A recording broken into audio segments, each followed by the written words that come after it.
Hi friends, ಎಲ್ಲರಿಗೂ ನಮಸ್ಕಾರ. ಎಲ್ಲರೂ ಹೇಗಿದ್ದೀರಾ? ಇವತ್ತಿನ ವಿಡಿಯೋದಲ್ಲಿ ನಾನು ತಿಳಿಸ್ತಾ ಇರೋ ರೆಸಿಪಿ ಚಿಕನ್ ಬಿರಿಯಾನಿ. ಯಾರಿಗೆ ತಾನೇ ಚಿಕನ್ ಬಿರಿಯಾನಿ ಇಷ್ಟ ಇರಲ್ಲ, ಎಲ್ಲರಿಗೂ ಇಷ್ಟ ಇರುತ್ತೆ. ಬನ್ನಿ ವಿಡಿಯೋ ಸ್ಟಾರ್ಟ್ ಮಾಡೋಣ. ಒಂದಿಡಿ ಪುದೀನ, ಸ್ವಲ್ಪ ಕೊತ್ತಂಬರಿ ಸೊಪ್ಪು, 10-12 ಮೆಣಸಿನ್ಕಾಯಿ ತೊಗೊಂಡಿದ್ದೀನಿ. 2 ಗೆಡ್ಡೆಯಾಗಷ್ಟು ಬೆಳ್ಳುಳ್ಳಿ, ಶುಂಠಿ, 2 ಈರುಳ್ಳಿ ತೊಗೊಂಡಿದ್ದೀನಿ. ಎಲ್ಲನೂ ಸಪ್ರೇಟಾಗಿ ಪೇಸ್ಟ್ ಮಾಡಿ ಇಟ್ಕೊಂಡಿದ್ದೀನಿ. 4 ಸ್ಪೂನ್ ಆಗಷ್ಟು ಎಣ್ಣೆ ತೊಗೊಂಡು 3 ಸ್ಪೂನ್ ಆಗಷ್ಟು ತುಪ್ಪ ಹಾಕ್ಕೊಂಡಿದ್ದೀನಿ. ತುಪ್ಪ ಆಪ್ಷನಲ್, ನೀವು ಬೇಕಿದ್ರೆ ಸೇರಿಸ್ಕೊಳ್ಬೋದು. ಮತ್ತು ಎಲ್ಲ ರೀತಿಯ ಸ್ಪೈಸಸ್ ಆ್ಯಡ್ ಮಾಡ್ಕೊಳ್ತಾ ಇದ್ದೀನಿ. ಸ್ಪೈಸಸ್ನೆಲ್ಲ ಸ್ವಲ್ಪ ಚೆನ್ನಾಗಿ ಫ್ರೈ ಮಾಡ್ಕೊಳ್ಳಿ. ಅದರಲ್ಲಿರೋ ಘಮ ಎಲ್ಲ ಬಿಟ್ಕೊಳ್ಬೇಕು. ಸ್ಪೈಸಸ್ ಫ್ರೈ ಆದಮೇಲೆ 2 ಈರುಳ್ಳಿನ ಸೇರಿಸ್ಕೊಳ್ತಾ ಇದ್ದೀನಿ. ಬಿರಿಯಾನಿಗೆ ಈರುಳ್ಳಿ ಜಾಸ್ತಿ ಹಾಕ್ಕೊಂಡ್ರೆ ಟೇಸ್ಟ್ ಚೆನ್ನಾಗಿರುತ್ತೆ. ನಾನು 2 ಈರುಳ್ಳಿನ ಪೇಸ್ಟ್ ಮಾಡಿ ಇಟ್ಕೊಂಡಿದ್ದೀನಿ. ಈರುಳ್ಳಿ ಫ್ರೈ ಆಗೋದಕ್ಕೆ ಅರ್ಧ ಸ್ಪೂನ್ ಆಗಷ್ಟು ಉಪ್ಪು ಸೇರಿಸ್ಕೊಳ್ತಾ ಇದ್ದೀನಿ. ನಾನಿಲ್ಲಿ ಉಪ್ಪು ಹಾಕೋದ್ರಿಂದ ಈರುಳ್ಳಿ ಚೆನ್ನಾಗಿ ಸಾಫ್ಟ್ ಆಗುತ್ತೆ. ಈರುಳ್ಳಿನ ಚೆನ್ನಾಗಿ ಗೋಲ್ಡನ್ ಫ್ರೈ ಆಗೋವರೆಗೂ ಫ್ರೈ ಮಾಡ್ಕೊಳ್ಬೇಕು. ನೋಡಿ, ಈ ರೀತಿ ಕಾಣಿಸ್ತಾ ಇದೆ. ಈಗ ನಾನು 1 ಇಡಿ ಆಗೋಷ್ಟು ಪುದೀನ ಸೇರಿಸ್ಕೊಳ್ತಾ ಇದ್ದೀನಿ. ಪುದೀನಾನ ಹೀಗೆ ಹಾಕೋದ್ರಿಂದ ಎಣ್ಣೆಲಿ ಚೆನ್ನಾಗಿ ಫ್ರೈ ಆಗಿ ಅದರಲ್ಲಿರೋ ಘಮ ಎಲ್ಲ ಚೆನ್ನಾಗಿ ಬಿಟ್ಕೊಳ್ಳುತ್ತೆ. ನೋಡಿ, ಪುದೀನೂ ಈ ರೀತಿ ಚೆನ್ನಾಗಿ ಫ್ರೈ ಮಾಡ್ಕೊಳ್ಬೇಕು. ಈ ರೀತಿ ಬಿರಿಯಾನಿನ ನೀವು ಒಂದ್ಸಲ ಟ್ರೈ ಮಾಡಿ ನೋಡಿ, ತುಂಬ ಚೆನ್ನಾಗಿ ಬರುತ್ತೆ. ಒಂದ್ಸಲ ಕಮೆಂಟ್ ಮಾಡಿ ತಿಳಿಸಿ. ಇದೆಲ್ಲ ಫ್ರೈ ಆದಮೇಲೆ 2 ಟೊಮೆಟೊನ ಸೇರಿಸ್ಕೊಳ್ತಾ ಇದ್ದೀನಿ. ನೀವು ಬೇಕಿದ್ರೆ ಪೇಸ್ಟ್ ಮಾಡಿ ಸಹ ಬಳಸ್ಕೊಳ್ಬೋದು. ಟೊಮೆಟೊ ಚೆನ್ನಾಗಿ ಸಾಫ್ಟ್ ಆಗಲಿ ಅಷ್ಟರಲ್ಲಿ ನಾನು 2 ಗ್ಲಾಸ್ ಆಗೋಷ್ಟು ಅಕ್ಕಿ ತೊಗೊಂಡಿದ್ದೀನಿ. ಈ ಗ್ಲಾಸಲ್ಲಿ 2 ಗ್ಲಾಸ್ ತೊಗೊಂಡಿದ್ದೀನಿ. ಅಕ್ಕಿನ ಚೆನ್ನಾಗಿ ತೊಳ್ಕೊಂಡು ನೆನೆಸಿಟ್ಕೊಳ್ತಾ ಇದ್ದೀನಿ. ಈ ರೀತಿ ಅಕ್ಕಿನ ಮುಂಚೆನೇ ತೊಳೆದಿಟ್ಕೊಳೋದ್ರಿಂದ ರೈಸ್ ತುಂಬ ಸಾಫ್ಟಾಗಿ ಬರುತ್ತೆ. ಈಗ ನಾನು ಶುಂಠಿ, ಬೆಳ್ಳುಳ್ಳಿ ಮತ್ತು ಈರುಳ್ಳಿನ ಪೇಸ್ಟ್ ಮಾಡಿ ಇಟ್ಕೊಂಡಿದ್ನಲ್ವ, ಅದನ್ನು ಸೇರಿಸ್ಕೊಂಡಿದ್ದೀನಿ.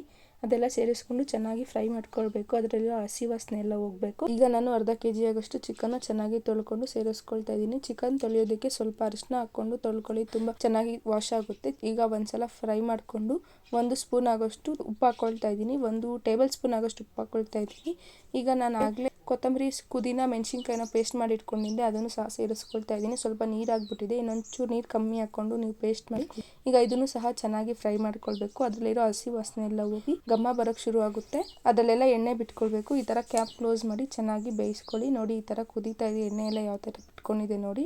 ಈಗ ಒಂದ್ಸಲ ಚೆನ್ನಾಗಿ ಫ್ರೈ ಮಾಡ್ಕೊಳ್ಳಿ. ನಿಮಗೆ ಯಾವ ರೀತಿ ರೆಸಿಪೀಸ್ ಬೇಕು ಅಂತ ಪ್ಲೀಸ್ ಕಮೆಂಟ್ ಮಾಡಿ ತಿಳಿಸಿ. ಈಗ ಇದು ಚೆನ್ನಾಗಿ ಫ್ರೈ ಆಗಿದೆ. ಈಗ ನಾನು 2 ಸ್ಪೂನ್ ಆಗಷ್ಟು ಮೊಸರನ್ನ ಸೇರಿಸ್ಕೊಳ್ತಾ ಇದ್ದೀನಿ. ನಾನು ಗಟ್ಟಿ ಮೊಸರನ್ನ ಸೇರಿಸ್ಕೊಂಡಿದ್ದೀನಿ, ಫ್ರೆಶ್ ಮೊಸರು. ಇದನ್ನೆಲ್ಲ ನಾವು ಮತ್ತೊಂದ್ಸಲ ಮಿಕ್ಸ್ ಮಾಡ್ಕೊಳ್ಳಿ. ಮೊಸರೆಲ್ಲ ಚೆನ್ನಾಗಿ ಮಿಕ್ಸ್ ಆಗಬೇಕು. ನಾನಿಲ್ಲಿ ಯಾವುದೇ ಚಿಕನ್ ಮಸಾಲ, ಬಿರಿಯಾನಿ ಮಸಾಲ ಮತ್ತು ಗರಂ ಮಸಾಲ ಏನೂ ಬಳಸ್ಕೊಂಡಿಲ್ಲ. ನೀವು ಬೇಕಿದ್ರೆ ಸೇರಿಸ್ಕೊಳ್ಳಿ. ಈಗ ನಾನು 2 ಸ್ಪೂನ್ ಆಗೋಷ್ಟು ಧನಿಯಾ ಪುಡಿನ ಆ್ಯಡ್ ಮಾಡ್ಕೊಳ್ತಾ ಇದ್ದೀನಿ. ನಾನು ಆಗಲೇ 1 ತೆಂಗಿನಕಾಯಲ್ಲಿ ಅರ್ಧ ಭಾಗದಷ್ಟು ಮಿಕ್ಸಿಗೆ ಹಾಕ್ಕೊಂಡು ಅದರಲ್ಲಿರೋ ಹಾಲನ್ನ ಚೆನ್ನಾಗಿ ತಕ್ಕೊಂಡಿದ್ದೀನಿ. ಅದನ್ನು ಅರ್ಧ ಕಪ್ ಆಗೋಷ್ಟು ಸೇರಿಸ್ಕೊಂಡು ಚೆನ್ನಾಗಿ ಮಿಕ್ಸ್ ಮಾಡ್ಕೊಳ್ತಾ ಇದ್ದೀನಿ. ಇದರಲ್ಲೇ 2 ಗ್ಲಾಸ್ ಆಗೋಷ್ಟು ನೀರು ಇರೋದ್ರಿಂದ ನಾನು 2 ಗ್ಲಾಸ್ ಅಷ್ಟೇ ನೀರು ಸೇರಿಸ್ಕೊಳ್ತಾ ಇದ್ದೀನಿ. 2 ಗ್ಲಾಸ್ ನೀರು ಸೇರಿಸ್ಕೊಂಡು ಅದು ಚೆನ್ನಾಗಿ ಕುದಿ ಬರಬೇಕು. ಈ ರೀತಿ ಕುದಿಬೇಕಾದ್ರೆ ಅಕ್ಕಿ ಆಗಲೇ ತೊಳೆದಿಟ್ಟಿರೋ ಅಕ್ಕಿನ ಸೇರಿಸ್ಕೊಂಡು ಈಗ ನಿಧಾನವಾಗಿ ಮಿಕ್ಸ್ ಮಾಡ್ಕೊಳ್ಬೇಕು. ಯಾಕಂದರೆ ನಾವು ಆಗಲೇ ಅಕ್ಕಿ ತೊಳೆದಿಟ್ಟಿರೋದ್ರಿಂದ ಅಕ್ಕಿ ಮುರಿಯೋ ಚಾನ್ಸಸ್ ಇರುತ್ತೆ. ಹಾಗಾಗಿ ನಿಧಾನವಾಗಿ ಒಂದ್ಸಲ ಮಿಕ್ಸ್ ಮಾಡ್ಕೊಳ್ಳಿ. ಈಗ ನಾನು 1 ನಿಂಬೆಹಣ್ಣಿನ ರಸನ ಸೇರಿಸ್ಕೊಳ್ತಾ ಇದ್ದೀನಿ. ನಿಂಬೆಹಣ್ಣಿನ ರಸ ಹಾಕೋದ್ರಿಂದ ಬಿರಿಯಾನಿ ಟೇಸ್ಟ್ ತುಂಬ ಚೆನ್ನಾಗಿ ಬರುತ್ತೆ. ಒಂದ್ಸಲ ಟ್ರೈ ಮಾಡಿ ನೋಡಿ. ಈಗ ನಾನು ಕೊತ್ತಂಬರಿ ಸೊಪ್ಪನ್ನು ಸ್ವಲ್ಪ ಸೇರಿಸ್ಕೊಳ್ತಾ ಇದ್ದೀನಿ. ನೀವು ಬೇಕಿದ್ರೆ ಲಾಸ್ಟಲ್ಲಿ ಸಹ ಬಳಸ್ಕೊಳ್ಬೋದು. ಫೈನಲ್ ಆಗಿ ಒಂದ್ಸಲ ಚೆನ್ನಾಗಿ ಮಿಕ್ಸ್ ಮಾಡಿಕೊಂಡು ಕುಕ್ಕರ್ ಕ್ಯಾಪ್ನ ಕ್ಲೋಸ್ ಮಾಡಿ 1 ವಿಸಿಲ್ ತಗೊಳ್ಳಿ ಸಾಕು. ಈಗ ಬೇಕಿದ್ರೆ ಟೇಸ್ಟ್ ಮಾಡಿ ನೋಡಿ. ಉಪ್ಪು ಖಾರ ಏನಾದರೂ ಕಮ್ಮಿ ಇದ್ದರೆ ಸೇರಿಸ್ಕೊಳ್ಬೋದು. ಕುಕ್ಕರ್ ಲಿಡ್ನ ಕ್ಲೋಸ್ ಮಾಡಿ 1 ವಿಸಿಲ್ ತಗೊಳ್ತೀನಿ.